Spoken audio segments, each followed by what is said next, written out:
ஓம் சாய்ராம். ஸ்ரீ சாயி பாபாவின் சாசனாமிருத திருமொழிகள் என்ற புத்தகத்தை பூஜ்ய ஸ்ரீ நரசிம்ம சுவாமிஜி அவர்கள் தொகுத்து வழங்கியுள்ளார். அதிலிருந்து ஸ்ரீ சாயி பாபா நெருப்பையும் வெப்பத்தையும் கட்டுப்படுத்துவது என்ற தலைப்பில் பார்க்கலாம். ஒரு தகிக்கும் வெயில், பகல் உச்சி வேளை, வெப்பம் தாங்க முடியாமல் ஜனங்கள் மசூதியை விட்டு சென்று விட்டனர்.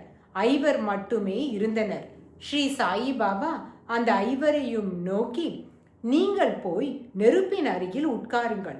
அவர்கள் அவ்வாறே செய்தனர். சில நிமிடங்களில் உள் சூழ்நிலை குளிர்ந்தது. குளிர்ந்த காற்று அவர்களை வருடிச் சென்றது. அடுத்தது, இறந்து போனவர்களின் ஆவிகளை ஸ்ரீ சாயி பாபா அடக்குவதும் அவர்களுக்கு நல்வழி காட்டுவதும். ஸ்ரீ சாயி பாபா, எனக்கு விளையாட்டு தோழியாக ஒரு சிறுமி இருந்தாள். அவள் கலைத்திறன் உடையவள். அவள் இறந்து புதைக்கப்பட்டாள். அவளுடைய கல்லறை வழியே நான் செல்லும்போது அங்கே நின்று ஒரு இரவை அதன் அருகில் கழிப்பேன். பின்னர் அவள் என்னை பின்தொடர்ந்தாள். முதலில் அவளை ஒரு வேல மரத்தில் இருத்தினேன்.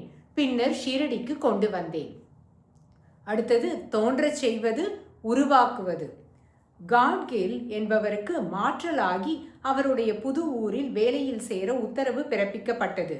ரயில்வே பெட்டியில் ஏறி அமர்ந்த அவர் புது இடத்தில் வேலை ஒப்புக்கொள்வதற்கு முன் ஸ்ரீ சாயி பாபாவை தரிசிக்க முடியவில்லையே என வருந்தினார்.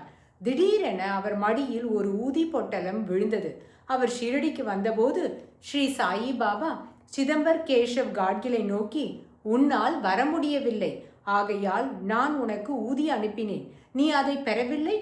ஸ்ரீ சாயி பாபா குஷபாவிடம், குஷபா, என்னை நினை, அக்கணமே நான் உனதருகில் இருப்பேன்.